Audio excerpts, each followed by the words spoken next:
Hi friends, welcome back to Anvik YouTube channel. Daily ಬೆಳಿಗ್ಗೆ ಎದ್ದಿದ ಕೂಡಲೇ ಇವತ್ತೇನಪ್ಪ ಟಿಫನ್ ಮಾಡೋದು ಅನ್ನೋ ಟೆನ್ಷನ್ನ.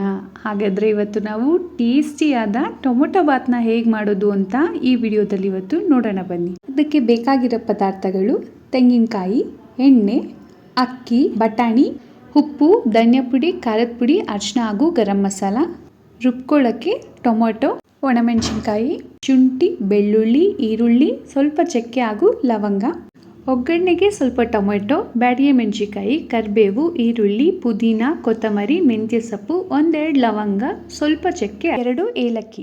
ಮೊದಲನೇದಾಗಿ ನಾವು ಜಾರ್ಗೆ ಏನೇನೆಲ್ಲ ರುಬ್ಕೊಳ್ಳೋಕೆ ತೊಗೊಂಡಿದ್ವಲ್ವ, ತೆಂಗಿನಕಾಯಿ, ಟೊಮೊಟೊ, ಈರುಳ್ಳಿ, ಶುಂಠಿ, ಬೆಳ್ಳುಳ್ಳಿ, ಚಕ್ಕೆ, ಲವಂಗ, ಒಣಮೆಣಸಿನ್ಕಾಯಿ ಇದೆಲ್ಲನೂ ಹಾಕ್ಕೊಂಡು ನಾವು ನುಣ್ಣಗೆ ರುಬ್ಕೊಳ್ಳೋಣ. ಈಗ ನಾವು ಮೊದಲಿಗೆ ಕುಕ್ಕರ್ಗೆ ಸ್ವಲ್ಪ ಎಣ್ಣೆ ಹಾಕ್ಕೊಳ್ಳೋಣ. ಎಣ್ಣೆ ಕಾಯ್ದ್ಮೇಲೆ 2 ಏಲಕ್ಕಿನ ಹಾಕ್ಕೊತಾ ಇದ್ದೀನಿ ಹಾಗೂ 1-3 ಲವಂಗ, ಸ್ವಲ್ಪ ಚಕ್ಕೆನ ಹಾಕ್ಕೊತಾ ಇದ್ದೀನಿ. ಇವಾಗ ಇದಕ್ಕೆ ನಾನು ಈರುಳ್ಳಿ, ಕರಿಬೇವು ಹಾಗೂ ಬ್ಯಾಡಗಿ ಮೆಣಸಿನ್ಕಾಯಿನ ಮುರಿದು ಅದನ್ನು ಸಹ ಹಾಕ್ಕೊತಾ ಇದ್ದೀನಿ ನಾನು.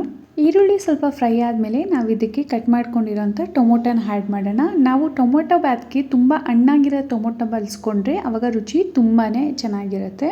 ಈಗ ಇದಕ್ಕೆ ನಾವು ಸಣ್ಣದಾಗಿ ಕಟ್ ಮಾಡ್ಕೊಂಡಿರೋಂಥ ಕೊತ್ತಂಬರಿ ಸೊಪ್ಪು, ಪುದೀನ ಸೊಪ್ಪು ಹಾಗೂ ಮೆಂತ್ಯ ಸೊಪ್ಪನ್ನ ಆ್ಯಡ್ ಮಾಡಿಕೊಂಡು ಒಂದ್ಸಲಿ ಚೆನ್ನಾಗಿ ಮಿಕ್ಸ್ ಮಾಡ್ಕೊಳ್ಳೋಣ. ಈಗ ಇದಕ್ಕೆ ನಾವು ಒಂದು ಸ್ವಲ್ಪ ಅರಿಶಿನ ಪುಡಿ, 1-2 ಸ್ಪೂನಷ್ಟು ಧನಿಯಾ ಪುಡಿ, 1 ಸ್ಪೂನಷ್ಟು ಗರಂ ಮಸಾಲ ಹಾಗೂ ಚಿಲ್ಲಿ ಪೌಡರ್ನ ಆ್ಯಡ್ ಮಾಡ್ಕೊಳ್ಳೋಣ. ಈಗ ಇದಕ್ಕೆ ನಾನು ಮುಂಚೆನೇ ನೆನೆಸಿಟ್ಕೊಂಡಿದ್ದಂಥ ಒಣ ಬಟಾಣಿನ ಹಾಕ್ಕೊತಾ ಇದ್ದೀನಿ. ನಿಮ್ಗೇನಾದ್ರು ಹಸಿ ಬಟಾಣಿ ಸಿಕ್ಕಿದ್ರೆ ನೀವು ಅದನ್ನು ಸಹ ಹಾಕ್ಕೊಬೋದು. ನಾವು ರುಬ್ಕೊಂಡಿದ್ದಂಥ ಮಸಾಲೆನ ಇವಾಗ ನಾವು ಇದಕ್ಕೆ ಆ್ಯಡ್ ಮಾಡೋಣ. ಮಸಾಲೆ ಸ್ವಲ್ಪ ಚೆನ್ನಾಗಿ ಕುಕ್ ಆದಮೇಲೆ ನಾವು ಇದಕ್ಕೆ ಮುಂಚೆನೇ ತೊಳೆದಿಟ್ಕೊಂಡಿದ್ದಂಥ ಅಕ್ಕಿನ ಆ್ಯಡ್ ಮಾಡ್ಕೊಳ್ಳೋಣ. ಅಕ್ಕಿನ ಮುಂಚೆನೇ ಈ ರೀತಿ ತೊಳೆದಿಟ್ಕೊಳ್ಳೋದ್ರಿಂದ ಅನ್ನ ಆವಾಗ ತುಂಬ ಉಡುಡಿಯಾಗುತ್ತೆ. ಇಲ್ಲಿ ನಾನು 3-4 ಸ್ಪೂನಷ್ಟು ಮೊಸರನ್ನ ಸೇರಿಸ್ಕೊತಾ ಇದ್ದೀನಿ. ಇದರಿಂದ ಟೊಮೊಟೊ ಬಾತ್ಗೆ ಒಳ್ಳೆಯ ರುಚಿ ಬರುತ್ತೆ. ಈಗ ಅನ್ನಕ್ಕೆ ಬೇಕಾಗಷ್ಟು ನೀರು ಹಾಗೆ ರುಚಿಗೆ ತಕ್ಕಷ್ಟು ಉಪ್ಪನ್ನ ಹಾಕಿ ನಾವು ಒಂದ್ಸಲಿ ತಿರುಗಿಕೊಂಡು ಕುಕ್ಕರ್ನ ಮುಚ್ಚೋಣ. 2 ವಿಶಿಲ್ ಆಗಿದೆ.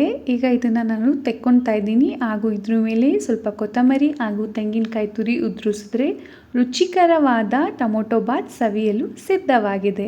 ಈ ವಿಡಿಯೋ ನಿಮಗೆ ಇಷ್ಟ ಆಗಿದ್ದರೆ ಲೈಕ್ ಮಾಡಿ ಹಾಗೆ ಚಾನೆಲ್ನ ಸಬ್ಸ್ಕ್ರೈಬ್ ಮಾಡೋದನ್ನ ಮರಿಬೇಡಿ.